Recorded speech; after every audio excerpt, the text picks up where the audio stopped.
विदेश मामिला जानकार गोपाल प्रसादजी हाम्रो साथ हुनुहुन्छ। गोपाल सर, यसलाई हार्दिक स्वागत छ। नमस्ते। इरान इजरायल वारको कुरा गरौँ होइन। इजरायलले इरानका केही महत्त्वपूर्ण व्यक्तिहरूको मध्यरातमा हत्या गरे पछाडि इरानले फेरि जवाफी कारबाही सुरु गरेको छ होइन। यो पटक चाहिँ इजरायलको त्यो एयर डिफेन्स सिस्टमले इरानी तपाईँको ड्रोनहरू, इरानी क्षेप्यास्त्रहरू रोक्न सकेन भन्ने कुराहरू आइरहेछ होइन। धेरै सहरहरू, इजरायलका धेरै सहरहरूमा तपाईँको डिस्ट्रक्सन भएको छ होइन। इरानका पनि धेरै ठाउँहरूमा चाहिँ डिस्ट्रक्सन भएको छ। तेलको कुवाहरूमादेखि लिएर महत्त्वपूर्ण स्ट्राटेजिक साइटहरूमा चाहिँ आक्रमण गरिरहेको छ होइन। यो इजरायल र इरानमा कुन चाहिँ बढी शक्तिशाली छ? होइन, अब इरान र इजरायलको कुरा गर्दाखेरि इजरायल धेरै माथि शक्तिशाली छ। छिटोफुटो इजरायल पनि केही क्षति भएको छ, नभएको होइन होइन। अब उसको एयर डिफेन्स सिस्टममै अलिकति केही चुकेको छ एक दुई ठाउँ। त्यो हुँदाहुँदै पनि अब इरान त आर्थिक रूपले एकदम तहस नहस भएको छ होइन। अब विदेशीहरूले, रसियनहरूले दिएका धेरै हतियार त अमेरिकन शाही कालमा चाहिँ अमेरिकाबाट ल्याएका हतियार छन् अहिले पनि इरानसँग।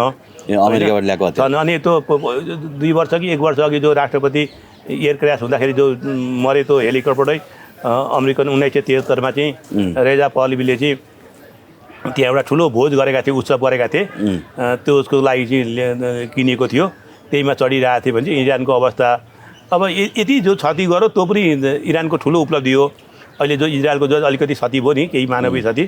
अब मलाई हेर्दाखेरि हेर्नुहोस्, अब यो कतिपय ठाउँहरूको फुटेजहरू आउँदाखेरि चाहिँ झन्झनै गाजा जस्तै पो देखाएको छ। अब मध्यपूर्वको यहाँ समस्या त्यो चाहिँ अर्को द्वन्द्वमा पर्न सक्छ। त्यसको असर हामीमा पनि आइपुग्छ। हेर्नु, धेरै नेपालीहरू त्यहाँ मध्यपूर्वमा खाडी राष्ट्रहरूमा छन्।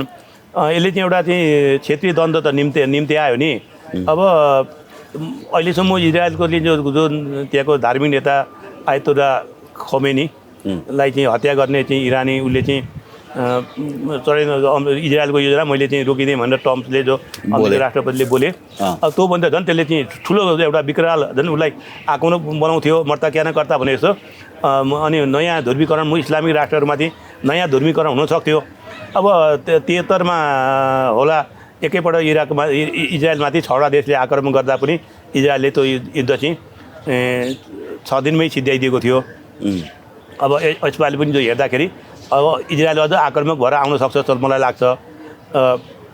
यदि हुँदाहुँदै पनि के छ भने युद्ध नभइदिएदेखि हाम्रो जस्तो देशलाई चाहिँ युद्ध चाहिँ नभएदेखि चाहिँ सजिलो हुन्थ्यो।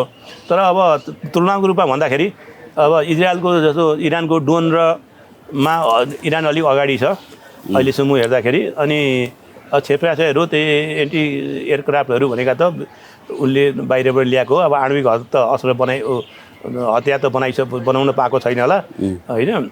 अब इजरायल नै शक्तिशाली मान्नुपर्छ। अब इजरायलको पछाडि अमेरिका पनि छ। मध्यपूर्वको दादा भनेको चाहिँ इजरायल हो नि त होइन। मध्यपूर्वको पावर भनेकै इजरायल हो। तहस नहस बनाएको छ त। अहिले युट्युबमा जुन भिडियो हेऱ्यो त्यो भिडियो अगाडि चाहिँ स्पोन्सर्ड एड आउँछ क्या बिचरा।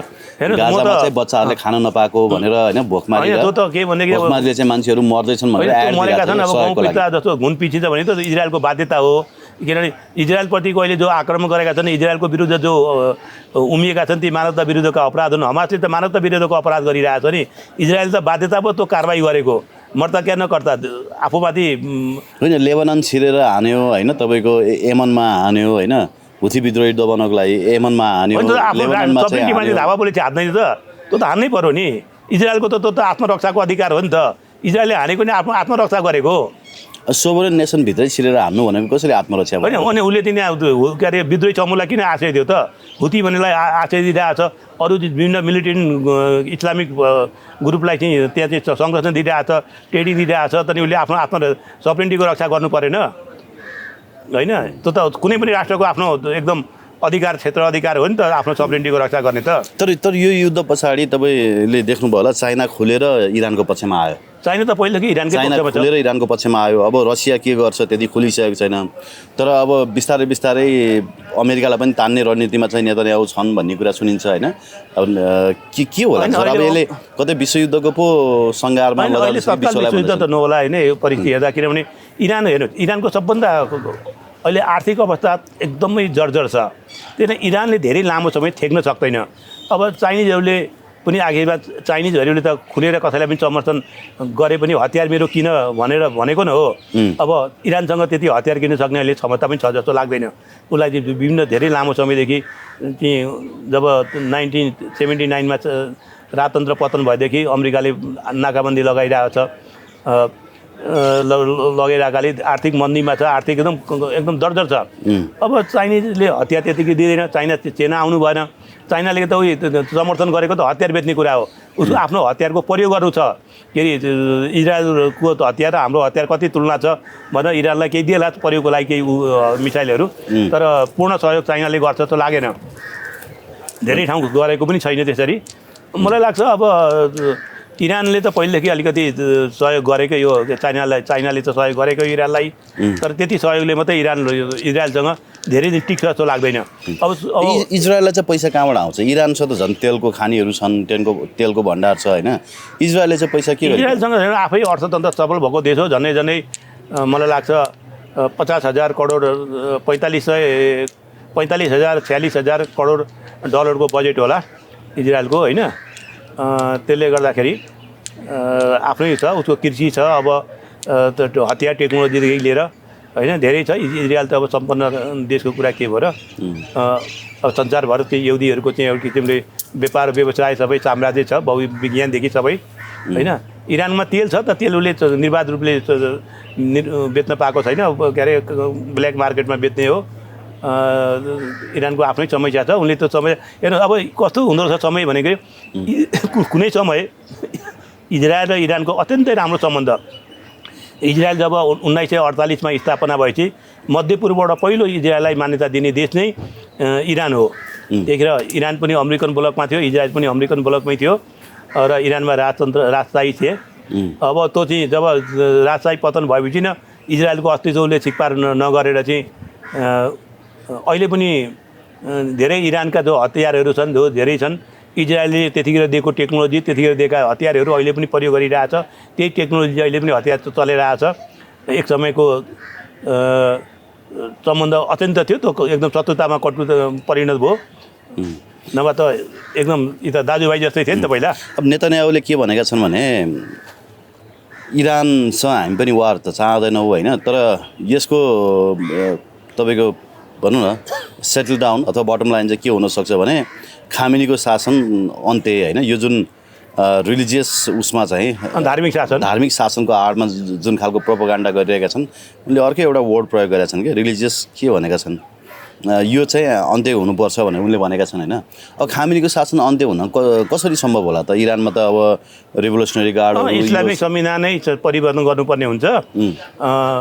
अब यो धार्मिक शासन छ, यसको लागि चाहिँ अब अहिले धेरै अरू ग्रुपहरू पनि छन्। एकजना त्यो रेजा पल्लवीकै छोरो पनि बाहिरतिर छन् क्यार, उनी पनि अब नेपालमै जस्तो रहेछ है, त्यहाँ पनि राज संस्था गए पनि अहिले पनि राज संस्थाको पक्षमा धेरै मान्छेहरू छन् अहिले। अब युवा धिराजै त्यसै युवा धिराजै अझै पनि छँदैछन्, विदेशमा होलान्, किनभने एक थरी मान्छेहरू त छँदैछन्। अब तर अब राजशाही त के स्थापना हुन्छ त्यो त अब कल्पनाभन्दा बाहिर कुरा। एउटा लिबरल डेमोक्रेटिक सिस्टमसम्म आउने कुरा हो होइन। अलिकति लिबरल इस्लामिक राज्य भए पनि अलिकति उदारता भएको इजरायलले चाहेको त्यो हो। कमसेकम इजरायलसँग चाहिँ युद्धको गरोस्, इजरायलसँग चाहिँ समुद्र सम्बन्ध राखोस् र डिस्टर्ब नगरोस् होइन। उसले आफ्नो सबरेन्टिटीको रक्षा गर्ने कुरा हो, तर इजरायल विभिन्न आतङ्कवादी समूहहरूलाई मिलिटेन्ट ग्रुपलाई साथ सपोर्ट नगरोस् भन्ने कुरा इजरायलको हो। अफ्रिकामा क्या अझ साउथमा एउटा सानो देश रहेछ बुर्किना फासो भन्ने। त्यो बुर्किना फासो भन्नेमा 36 कि 37 वर्षीय इब्राहिम ट्राओरे भन्ने चाहिँ एकजना आर्मी म्यानले मिलिट्री म्यानले चाहिँ कु गरेर सत्ता आफ्नो हातमा लिएका रहेछन्। उनले यो पछिल्लो समय यति धेरै त्यहाँ विकासका कामहरू गरेका रहेछन् होइन। हिजो हेर्दै थिएँ उनको बारेमा, मैले त खासै सुनेको थिइनँ। उनले यति धेरै कामहरू गरेका रहेछन्, त्यहीँभित्रै इभी गाडीहरू उत्पादन गर्ने होइन। गोलबेडा हाम्रो जस्तै अब गोलबेडाको त्यहाँ खेती भयो भने त्यो गोलबेडालाई क्यान्ड प्रोसेसिङ गर्ने होइन, तपाईँको वाटरको लागि। अनि बाटोहरू चाहिँ तपाईँको द्रुत रूपमा चाहिँ कसरी बनाउन सकिन्छ भनेर तपाईँको अब हामी कहाँ एउटा फ्लाइओभर बन्न लाग्दाखेरि पर्सि 6 गते प्रधानमन्त्रीले चाहिँ के अरे ताली बजाउने दिन छ अरे होइन उनीहरूका त्यहाँ यसो हेरेको त्यो फ्लाइओभरहरू होइन त्यो रोडको जुन चेनहरू बनाएको देख्दाखेरि छक्क पर्छ अमेरिकाको स्टाइलको बनाइरहेका रहेछन् त्यस्तै गरी तपाईँको उनले थुप्रै यो पावर प्लान्टहरू होइन अनिखेरि सोलर प्लान्टहरू धेरै उसमा चाहिँ यति भिजनरी काम गरेका रहेछन् छक्क पर्ने क्या त्यो उनको त्यो भिजन देख्दाखेरि क्या एउटा मान्छेले चाह्यो भने देश बन्नको लागि गाह्रो रहेछ अब त्यो फेरि बुर्किना फासो भनेको नेपाल जस्तै फेरि ल्यान्डलक पनि छ तर उनी अहिले यति मजाले उदाएका रहेछन् कि सिङ्गो अफ्रिकालाई उनले हाँक्न सक्ने जसरी चाहिँ अस्ति एउटा स्पिच पनि दिएका रहेछन् 2 हप्ता अगाडि त्यो स्पिच सुनिएको छक्क पर्यो क्या होइन उनले के भन्यो भने त्यो स्पिचमा अलिकति भनौँ भन्नुहोस् अफ्रिकामा चाहिँ जहिले पनि गरिबी होइन तपाईँको भोकमरी मृत्यु अनि यो दर्दनाक अवस्था मात्रै देखाउँछ सबै टेलिभिजनहरूले तर अफ्रिका त्यो सत्य होइन फ्रेन्च कम्पनीहरूले अमेरिकन कम्पनीहरूले चाइनिजहरूले यहीँबाट पेट्रोल उत्खनन गर्छ यहीँबाट कोबाल्ट उत्खनन गर्छन् यहीँबाट युरेनियम उत्खनन गर्छन् यहीँबाट उनीहरूले बिलियन्स अफ डलरको चाहिँ उनीहरूको रेभेन्यू हुन्छ अनि हामी चाहिँ सधैँभरि गरिबको गरिब सधैँभरि गरिबको गरिब ठ्याक्क यसो म चाहिँ के सम्झेँ भने हाम्रो देश सम्झेँ क्या हाम्रो देशमा पनि सब किसिमका खानी छ सब किसिमका खनिज छन् भन्छन् होइन अनि हामी चाहिँ सधैँ गरिबका गरिब हामी चाहिँ सधैँ अरूको लागि भरिया मात्रै बन्नुपर्ने होइन भाडाको सिपाही मात्रै बन्नुपर्ने कहिले अन्त्य होला क्या त्यो अफ्रिका र हाम्रो दर उस्तै लाग्यो क्या मलाई हाम्रो नेताहरूको यहाँ चाहिँ गलत रवैयाको कारणले नेपाली जनताले दुःख पाइरहेको छ आफ्नो ठाउँ तपाईँ एउटा कुरा के हेर्नुहोस् भने जति यो इब्राहिमको कुरा गर्दा जति पनि सैनिक विद्रोहबाट आएको सत्तामा आएका छन् शासकहरू छन् नि तिनीहरूको विगत हेर्दाखेरि तपाईँको नेताहरू सैनिक अफिसरहरू आर्थिक मामलामा पारदर्शी छन् इब्राहिम मात्रै होइन कर्नल गद्दाफी उनी सैनिक विद्रोहबाट आए पनि उनको जीवनमा कहिले पनि 1 रुपियाँको कुनै अभियोग लागेको भेटिएन अब अन्त नजाउँ दक्षिण एसियाकै कुरा गर्दा गद्दाफीलाई होइन त मान्छेको मासु खान्थे भनेर त्यो त हो गद्दाफीलाई होइन युगान्डाको इदी अमिनलाई हुन् इदी अमिनलाई गद्दाफीलाई पनि हटाए नि त होइन पछि वेस्टर्नहरूले नै हटाए नि त अनि के अरे दक्षिण एसियामै जाँदाखेरि पाकिस्तानमा नवाज शरीफ त इलेक्टेड भए जनरल जियाउल हक कु गरेर आए भुट्टोलाई कु गरेर उनले पनि पाकिस्तानलाई नवाज शरीफ परवेज मुशरफ त पछिल्लो पटक हो पहिला जियाउल हक हुन् जियाउल हकको त्योभन्दा अघि त अयुब खाँ थिए अयुब खाँको पनि अनि जियाउल हकको पनि परवेज मुशरफको पनि कहिले पनि आर्थिक रूप मामलामा उनीहरू एकदम क्लिन नि देखिए कहिले पनि मुछिएन बङ्गलादेशको जनरल एरसाद होस् या जियाउर रहमान होस् यिनीहरू पनि आर्थिक रूपमा भने सैनिक शासकहरू जति पनि छन् आर्थिक रूपमा चाहिँ पारदर्शी नै देखिएका छन् होइन बरु त्योभन्दा चाहिँ इलेक्टेड गभर्मेन्ट जो आफूलाई चाहिँ प्रजातन्त्रको मसिया ठान्छन्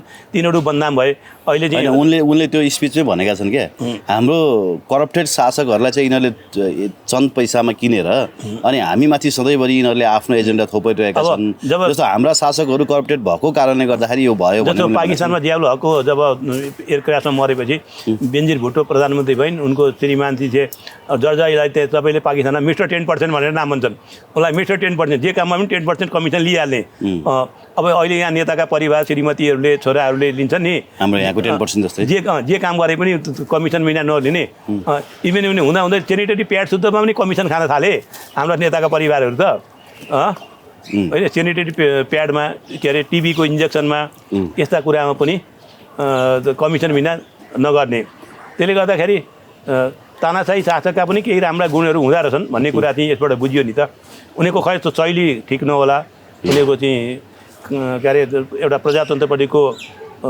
अनुदार होलान् त्यो आफ्नो ठाउँमा छ जनताको अधिकारलाई सुनिश्चित गर्नुपर्छ प्रतिपक्षको कुरा सुन्नुपर्छ भन्ने ठाउँमा त्यो नहोला तर केही कुराहरू कस्तो बुझेका रहेछन् क्या उनले होइन मान्छे छ नि केही मानिसहरू चाहिँ युगमा एकपटक जन्मिन्छ भन्छन् नि उनले वेस्टर्नहरूको एजेन्डा वेस्टर्नहरूको होइन उनी त 57वटा मुस्लिम राष्ट्रको अब चाहिँ के अरे नेता बन्ने भनेर चाहिँ अहिले मान्छेले अनुमान गर्दैछन् एउटा अफ्रिकाको ऊ मात्रै होइन एउटा देशको मात्रै होइन विश्वमा 57वटा मुस्लिम इस्लामिक राष्ट्रहरू छन् होइन त्यसको चाहिँ इब्राहिम चाहिँ समग्रको मुस्लिमको चाहिँ लिड गर्ने सम्भावना बढेर गएको छ भनेर जानकारीहरू बताए त वेस्टर्नहरू चाहिँ उनको असासिनेसनमा लागेका छन् भन्ने कुरा पनि आइरहेको छ होइन अब इस्लामिक उसमा त अहिले साउदी अरेबियाकै दबदबा छ होइन इस्लामिक कन्ट्रीहरूमा अरू त होइन पुटिनसँग पनि सम्बन्ध राम्रो बनाएका रहेछन् चाइनासँग पनि सम्बन्ध राम्रो बनाएका रहेछन् होइन उनले जे होस् एउटा मान्छेले चाह्यो भने भ्रष्टाचार रोक्नको लागि धेरै समय नलाग्ने रहेछ क्या एउटा मान्छेले चाह्यो भने विकास गर्न धेरै समय नलाग्ने रहेछ भन्ने कुरा देखियो के अरे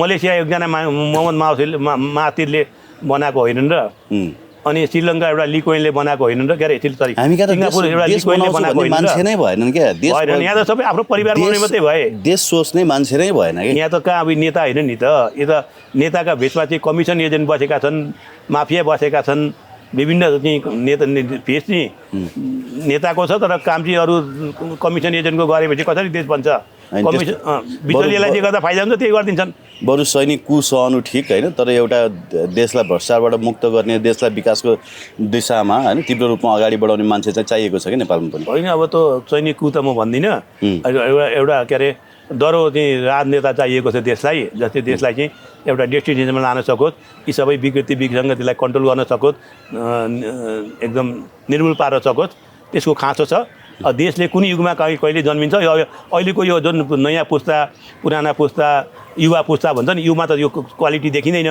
अब भविष्यमा जन्मियो भने त अलग कुरा हो म त यो युवा पुस्ता भन्छ नि यसपछि पनि आशावादी छुइनँ एकचोटि शेरबहादुर देउवाले भनेका थिए नि कम्युनिस्टको शासन आयो भने बोल्न पनि पाइँदैन भन्थे अब अहिले काङ्ग्रेस र कम्युनिस्टकै शासन छ तर पनि बोल्न नपाउने भयो है यता टिकटकर एकजना रमा बस्नेत भन्ने पक्राउ पर्नुभयो चाहिँ हिजो केपी ओलीलाई गाली गरे भनेर प्रधानमन्त्रीलाई गाली गरे भनेर अब दिलभूषण पाठक पक्राउ पुर्जी जारी भएको छ उहाँ पक्राउ पुर्जीको विरुद्ध आज उच्च जानुभयो भन्ने कुरा आयो होइन बिजोकै पो होला जस्तो छ त अब शेरबहादुर देउवाजीले यो अघिल्लो शेरबहादुर के अरे ओलीजीको सरकार हुँदाखेरि बोलेको कुरा होइन नेकपाको सरकार हुँदाखेरि हो त अब शेरबहादुरले भन्न खोजेको चाहिँ कम्युनिस्ट पार्टीको एकदलीय शासन व्यवस्था हुँदाखेरि चाहिँ बोल्न पाइँदैन त्यहाँ चाहिँ सबै राजनीतिक अधिकारहरू कुण्ठित हुन्छन् भन्नेका हुन् अब अहिले त संयुक्त सरकार छ तैपनि सरकार अलिक निरकुशतातिर उन्मुख भएको बोल्न पाइएन नि काङ्ग्रेसको बारेमा बोल्नेलाई पनि लेख्नेलाई पनि अर्को एउटा अधिवक्ता विरुद्ध पनि पक्राउ पुर्जी शेरबहादुरको परिवार विरुद्ध बोल्न पाएन यहाँ कसैले अलिक क्वेसन उठाउने बित्तिकै त दुनियाँ झुटा मुद्दा लाउने अनि आलोचना गर्नै नपाउने त भने बरु प्रचण्डको परिवार विरुद्ध कति बोल्छन् प्रचण्ड विरुद्ध कति बोल्छन् खोइ कम्युनिस्ट भएर पनि उनले कसैमाथि धरपकड गरेका छैनन् होइन गिरिजा प्रसाद कोइरालाको सरकार हुँदा उहाँको विरुद्ध कति बोल्थे त्यो त के अरे नेताको विरुद्ध त बोल्ने नै हो नि त के अरे सार्वजनिक जीवन व्यतीत गर्ने अनि मेरो बारे टिका टिप्पणी गरे भनेर चाहिँ मुद्दा लाउँदै जाने होइन त्यही त अब त्यो एकजना अधिवक्तालाई पनि पक्राउ पुर्जिरे अनिखेरि तपाईँको पत्रकार दिलभूषण पाठकलाई पनि पक्राउ पुर्जिरे होइन त्यो पक्राउ पुर्जीतिर लाग्नुभन्दा बरु हाम्रो यसमा कुनै संलग्नता छैन भनेर सब प्रमाण विज्ञप्ति जारी गरे त भइहाल्थ्यो त्यो त धेरै प्रजातान्त्रिक परिपाटी नि हो यो चाहिँ तब के अरे इन्डियामा जब 71मा चुनाव 72को चुनाव पछि चाहिँ इन्दिरा गान्धीले चाहिँ के अरे मिडिया कर्मीहरूलाई जसरी व्यवहार गरेका थिए नि त्यस्तै व्यवहार अहिले यहाँ गरिँदैछ हेर्नुहोस् होइन आपतकालभन्दा अगाडि आपतकालमा त बत्ती नि काट्ने उ गर्ने जजन्य गर्यो पछि उनले त कुरा स्वीकारिन् पनि सबै कुरा गरे पनि आपतकालमा चाहिँ जो मिडियालाई हामीले कन्ट्रोल गऱ्यौँ त्यसको चाहिँ परिणाम हामीले चाहिँ अहिले भोग्नु पर्यो त्यो चाहिँ हामीले गलत थियो भनेर अब अहिले जुन सरकारले चाहिँ मिडियाप्रति अरू नागरिकप्रति आफ्ना विरोधीहरूप्रति जुन रवैया अप्नाएको छ जुन व्यवहार गर्दैछ नि त्यो चाहिँ त्यसले चाहिँ हामी कतातिर जाँदैछौँ हाम्रो चाहिँ भन्न चाहिँ हामीले चाहिँ डेमोक्रेसी भन्यो तर यो चाहिँ एउटा चाहिँ के अरे प्रजातान्त्रिक मूल्य मान्यताको चाहिँ बिल्कुलै बर्खिलाफ सरकार गइरहेको छ मलाई त कता कता निरङ्कुशतातिर चाहिँ एकदलीय अधिनायकवाद एकदलीय एक्सर्साइज गर्ने हुन्छ नि त्यो अभ्यासतिर सरकार गए जस्तो लाग्छ हेर्नुहोस् अब कङ्ग्रेस जस्तो पुरानो संसदीय व्यवस्थाको हिमायती प्रजातन्त्रको लागि चाहिँ 7 सालदेखि राणा शासनदेखि लडेर आएको पार्टी चाहिँ सरकारमा छ तर यो कुराहरू किन शेरबहादुरलाई सुपाच्य हुँदैन कि बोल्ने लेख्ने नारीको स्वतन्त्रता हो विरोध सहन सक्नुपर्छ अब आफ्नो सहभागिता छैन भने त आफूले सप्रमाण आयो भयो नि त तपाईँले भने जस्तै हाम्रो यसमा उ छैन यो मिडियाले चाहिँ मिडिया आफ्नो नाममा जिम्मेदारी हुनुपर्छ अलिकति जिम्मेदार बोध हुनुपर्छ मिडियाकर्मीले त आफ्नो नाममा छ तर जिम्मेदार बोध भएन गलत न्युज आयो भने पनि त्यसलाई त्यसको एउटा आफ्नै विधि प्रक्रिया छ नि त के अरे प्रेस काउन्सिलमा जाने अदालतमा जाने त्यहाँ भएन भनेदेखि अब साइबर कानुन लाएर थुन्ने एउटा परियोजनालाई बनाएको त कुनै व्यक्तिगत चलित हत्या त गरेको छैन दिलभूषणले त मिडियामा आएका कुरालाई उनले आफूले भिडियो बनाएन अब भिडियो चाहिँ आधिकारिक छैन त्यो रजिस्टर छैन भने त्यसको लागि आफ्नै विधि प्रक्रिया होला कारवाही गर्ने उनलाई चाहिँ पुलिस लगाएर थुन्नै पर्छ भन्ने चाहिँ यो चाहिँ राज्य सत्ताको दुरुपयोग हो नि आजको जयवीर सिंह देउवाको त विरोधै गर्न पाइएन त्यही त तपाईँले नि बोल्नु भएको थियो तपाईँलाई पनि समात्ने हो कि अब भन्ने पो डर भयो त होइन मैले त उहाँ नीतिगत कुरा व्यतिथिका कुरा गरेको नि व्यक्तिगत रूपमा त उहाँ आदरणीय मान्छे नै हुनुहुन्छ उहाँको विरुद्ध बोल्नुपर्ने कुनै कारणै छैन जुन एउटा राजनीतिक नेतृत्वमा पुगेपछि देशमा भएका उहाँले गरेका विसङ्गति विकृतिहरूलाई उजागर गर्नु त एउटा सचेत नागरिकको कर्तव्य पनि हो नि। अब बोल्न पाइँदैन भन्ने कुरा अर्को कहाँ देखियो भने संसदमा पनि देखियो। हेर्नुहोस् न, रासोपाका सांसदहरू विरोध गरिरहेका छन्, यता सभा सञ्चालन गरिरहेका छन्, सभामुख पेलेरै अगाडि बढिरहेका छन् होइन। अनि बिचरा विपक्षीको आवाज चाहिँ सुन्नु पर्दैन होइन। संसदमा यसरी पेलेर जानु भनेको, संसद भनेको सर्वोच्च संस्था हो। त्यहाँ नियम कानुन बनाउने, के अरे छलफल हुने, देशका विविध समस्याप्रति त्यहाँ चाहिँ एउटा सहमतिको वातावरण बनाएर संसद चलाउनु पर्ने ठाउँमा बहुमत छ भनेर अल्पमतलाई पेल्ने, अल्पमतलाई चाहिँ एकदम इग्नोर गर्ने, प्रेसर उसमा लाने, दबाएर लाने भन्ने कुरा चाहिँ कहीँ पनि सभ्य समाजको लागि शोभनीय हुँदैन। अब अहिले चाहिँ एउटा चाहिँ सहमतिको बिन्दुमा नआइकन एउटा अमुक व्यक्तिको लागि चाहिँ कसैले कुरा उठायो भनेर चाहिँ संसदमै पेलेर लाने, यो चाहिँ अलिकति यसले संसदीय परिपाटीलाई नै कमजोर बनाउँछ। अब एउटा छानबिन आयोग गठन गर्दाखेरि त्यसरी मान्छेहरू बेचिरहेका छन्। आज नेपाललाई टायर 2 वाच लिस्टमा राखेको छ होइन। अन्तर्राष्ट्रिय जगतमा नेपालको छवि धुमिलिएको छ। नेपाली युवाहरूले दुःख पाएका छन्। यसमा त प्रपर इन्भेस्टिगेसन हुनुपर्छ भनेर एउटा आयोग गठन गर्न यत्रो गाह्रो किन? अब यसमा सबै कुरा मुछेका छन् होइन। अब त्यो के अरे गृहमन्त्री मुछेका छन् भनेपछि अनि चोरहरूले मात्रै चलाएका छन् भन्नु खोजे तपाईँले? होइन, रमेश लेखकलाई तान्दाखेरि रमेश लेखकलाई भागभण्डा पुर्याउने ठाउँ सबै ठाउँ तानिन्छन्। यहाँ त शक्ति केन्द्रमा पनि उनी त एक्लै हिम्मतले गरेका छैनन्। अब उनले जो प्रकारले चाहिँ निर्दोष आफूलाई देखाउन खोज्छ नि होइन, उनी निर्दोष त छैनन्, उनलाई थाहा छ। उनी चाहिँ त्यहाँ मुछेका छन्, उनकै प्रत्यक्ष निर्देशनमा यो काम भएको छ। अब यो चाहिँ अब शेरबहादुर देउवाको घरसम्म पुग्दो, निवाससम्म, बुढाली निकटसम्म पुग्दो, ओलीसम्म पुग्दो, अनि अरू पनि शक्ति केन्द्रमा पुग्दो। त्यसले गर्दाखेरि उनलाई चाहिँ बचाउने काम खोजिरहेका कारण त हो। यो गृहमन्त्री मात्रै यसमा इन्भल्भ छैनन्, यसमा धेरै चाहिँ इन्भल्भ छन्।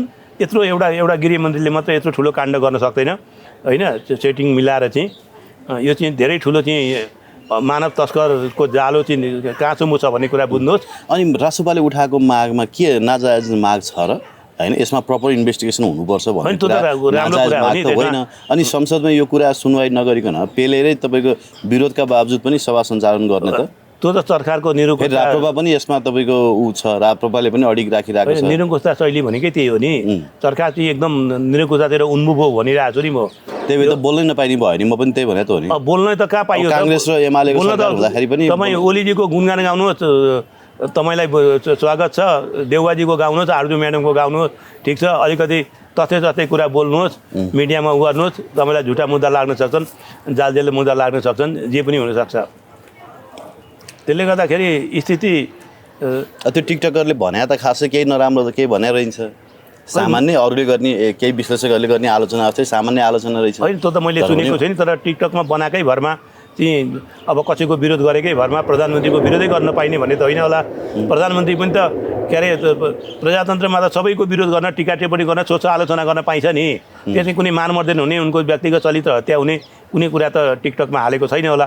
त्यसको उनलाई बोलाएर सोद्धा हुन्थ्यो, पक्राउनी गर्नुपर्ने त कुनै जरुरी थिएन। यो चाहिँ सरकार निरङ्कुशतातिर उन्मुख भएको प्रमाण हो। यो यी सबै कुराले चाहिँ सरकारले चाहिँ अब धैर्यता, एउटा प्रजातान्त्रिक व्यवस्थामा कुरा सुन्ने, विरोधीको कुरा सुन्ने त्यो धैर्यता हुन्छ नि, त्यो धैर्यता गुमाइसकेको छ, अधैर्य भइसकेको छ सरकार। भनेपछि बिस्तारै उनीहरू पनि निरङ्कुशतातर्फ उन्मुख हुन थाले। देउबा आफैले भनेका, देउबा आफै त्यो पथमा लागे नि त। देउबाजीले पहिला भन्नुभयो, अहिले उहाँ आफै के अरे आफ्नो परिवारको विरुद्ध बोलेको कुरा चाहिँ उहाँलाई असह्य हुन थाल्यो। अब जनताले अब कहिलेसम्म उनको असहायता सहेर बसिरहने? अब सबैले बोल्नु पऱ्यो नि त, एउटा कतिलाई थुन्ने होइन। अब त कुरा आएपछि उहाँले भन्न सक्नु पऱ्यो, मेरो परिवार क्लिन छ, मेरो परिवार निर्दोष छ भने ल भुटानी काण्ड छानबिन गरौँ, टिकापुरको कुरा जोडिएको छ त्यहाँ छानबिन गरौँ, म त त्यो क्लिन छु भनेर भन्न सक्नु भएन भने त्यो कुरा लेख्ने मिडिया कर्मीलाई चाहिँ थुन्न छेक्न थाल्नुभयो, धरपड गर्न। धरपड गरेर कति दिन चल्ने त होइन? यो त एक किसिमको एकदम लज्जाबोध हुने अवस्था हो नि पार्लियामेन्ट्री डेमोक्रेसीमा त। यो त एकदम लज्जाबोधको कुरा हो नि कि मिडिया कर्मीलाई, आफ्ना प्रतिपक्षलाई थुन्ने, छेक्ने, विभिन्न जाली मुद्दा लाउने। योभन्दा त अरू पराकाष्ठ के हुन्छ र? धोकेबाजहरूको पनि राजा रहेछन् प्रचण्ड भन्न थाले कि मान्छेहरूले होइन? प्रचण्डले भिजिट भिसा प्रकरणलाई टुङ्गोमा पुर्याउँछु भनेर बोलेको थियो अघिल्लो दिन, भोलिपल्ट लुत्रुक परेर सहमति गर्न पर्यो। होइन, प्रचण्डजीलाई के समस्या छ भनेदेखि उहाँ अहिले देउबाजीसँग उहाँको राम्रो सम्बन्ध विकास भएको छ र अब ओली सरकार देउबाजीलाई पनि के लागेको छ भने ओलीले भोलि चाहिँ आफ्नो कमिटमेन्ट अनुसार सत्ता चाहिँ ह्यान्डओभर गरेन भने प्रचण्डजीको समर्थनमा सरकार चलाउनुपर्छ, सरकारमा जाने उहाँको 6औं पटक प्रधानमन्त्री हुने रणनीति छ। तर सहमति देउबासँग होइन नि, ओलीसँग गरे नि त, एमालेसँग पो सहमति गरे त। एमालेलाई त सहमति गर्नै पर्यो, तर खास देउबासँग चाहिँ कुरा मिलेपछि ओलीजीसँग समर्थन गरेको अहिले चाहिँ यो जुन 2 बुँदे सहमति भएको छ होइन। तर प्रचण्डजी अब धेरै मान्छेले त यो अग्नि सापकोटासँग अरूसँग चाटे भन्छन्, हो त, सत्तासँग चाहिँ चाटेको माननीयज्यूले भने त अग्नि सापकोटासँग भिजिट भिसा साथै होइन। अग्नि सापकोटासँग भन्दा नि मलाई चाहिँ सरकारको समीकरणसँग चाहिँ यो कुरा केही कम्प्रोमाइज केही चाहिँ सहमति भएको छ जस्तो लाग्छ मलाई। उनको जो उनले कम्प्रोमाइज गरे नि अन्तिममा आएर, अब नभए पहिला गृहमन्त्रीको राजीनामा हाम्रो एकमात्र बटम लाइन हो भन्ने प्रचण्ड रातोरात किन बदल्यो त भने त्यहाँ केही सहमति भएको छ देउबाजीसँग। देउबाजीसँग हो र भने ओलीजीसँग चाहिँ सहमति भयो भन्ने कुरा गर्छ नि। यहाँ के भन्दैछन् भने माधव नेपालको हविगत अब प्रचण्डको हुने देखे पछाडि प्रचण्ड लुत्रुक्क परेर ओलीको अगाडि लम्पसार परे भन्दैछन् नि। होइन त्यो पनि हुनसक्छ नि। अब उनले चाहिँ आज वर्षमान पुनले भने त थाहा पाउनु भएन, हाम्रो पछाडि सिआइबी र तपाईँको अख्तियार लगाएका छन् 1 वर्षदेखि, प्रधानमन्त्रीले भन्नुभयो। होइन त्यो त लगाएका होला नि, अख्तियारले के गर्छ त्यो संवैधानिक निकाय हो, उसको कुरा हो। तर प्रचण्डजी चाहिँ 1 वर्षदेखि अख्तियार र सिआइबी लगाएको छ भन्नुहोस् त। अब प्रचण्ड त आफै अस्थिर पात्र हुन्, उनी सत्ताको लागि जता पनि जान सक्ने हुन्, देउवासँग पनि जान सक्ने, ओलीसँग पनि जान सक्ने। उनी त एकदम अस्थिर पात्र भएको हुनाले, उनी अस्थिर पात्र भएको हुनाले नि अहिले उनी सत्ता बाहिर छन्। नभए अहिलेसम्म त कङ्ग्रेससँग भएको भए उनी सरकारमै रहिरहन्थे। अस्थिर पात्र त हुँदै हुन् त जगजाहेरै छ नि। प्रचण्डको अस्थिरताको कारणले अहिले हुँदै हुँदै माओवादीको साइज खुम्चिँदै किन आयो त? कारण त उनको एकमात्र प्रचण्डको अस्थिर चरित्र र प्रचण्डले ज्यान जोगाउनको लागि रङ फेरे। ज्यान जोगाउनै त म भन्दिनँ, तर उनमाथि जो राजनीतिक हत्कण्डाहरू लाग्न सक्थ्यो होइन, उनीमाथि चाहिँ धेरै ज्यानै त हो नि। अब त्यो भन्ने आरोप प्रत्यारोप छन्, धेरै चाहिँ आर्थिक अनियमितताको कुरा छन्, अरू कुराहरू छन् होइन। अनि धेरै कुराहरू छन् नि त। जसरी पतञ्जलि जग्गा प्रकरणमा माधव नेपाल विरुद्ध मुद्दा चल्यो, त्यस्तै गरी चेरादरबार काण्डमा चाहिँ प्रचण्ड विरुद्ध पनि मुद्दा चल्न सक्छ भन्दै थिए। होइन चल्न सक्छ नि, चेरादरबार त छानबिन हुनैपर्छ नि। चेरादरबार मात्रै किन, अख्तियारले चाहिँ के अरे टिकापुर जग्गा बारे गर्नु, भुटानी काण्ड गर्नु पऱ्यो, चेरादरबार गर्नु पऱ्यो, धेरै छ नि। ललिता निवासै छानबिन भएको छैन, त्यत्रो ललिता निवासी काण्ड भएको छ। के अरे माधव नेपाललाई मात्रै हो र? अरू यहाँ धेरैले काण्ड गरेका छन्, धेरै माथि हुनु पऱ्यो अख्तियार निष्पक्ष छ भने। अब सुरुवात जो गरेको छ अख्तियारले राम्रो गरेको छ, त्यसलाई अझ कति एउटा सबैको चाहिँ टुङ्गोमा पुगोस् भन्ने कुरा मात्रै हो। तर सहमति सहकार्य एकता टुटेन भन्दैछन्। माधव नेपाल मात्रै अपवाद परे, अरू 3 जना मात्र सहमति सहकार्य एकता यथावत छ भन्ने खाले। प्रचण्डको त अस्थिर चरित्र पहिलेकै तपाईँ हामीले सबैले जानेकै हो।